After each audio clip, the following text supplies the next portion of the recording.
Čaute, ja sa volám Peter Kukliš a som lektorom nenásilnej komunikácie. Veľmi rád by som vás pozval na festival In a Winner. V marci sa koná a bude v Bratislave. A tie 3 dni festivalu sú plné rôznych zaujímavých prednášok, workshopov, rečníkov. Medzi nimi je aj nenásilná komunikácia.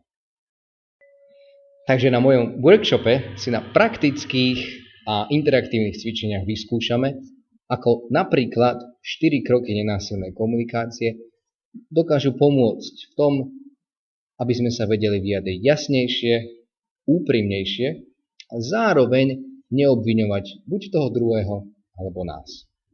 Takže to je jedna vec. A na druhej strane, ako vypočuť toho druhého. Ako nájsť ten dobrý dôvod pre všetko, čo nám ten druhý hovorí. To, čo budeme robiť na našom workshope, je hľadať prepojenie a porozumenie medzi ľuďmi. Teším sa na vás v nedeľu 9. marca na festivale In a Winner.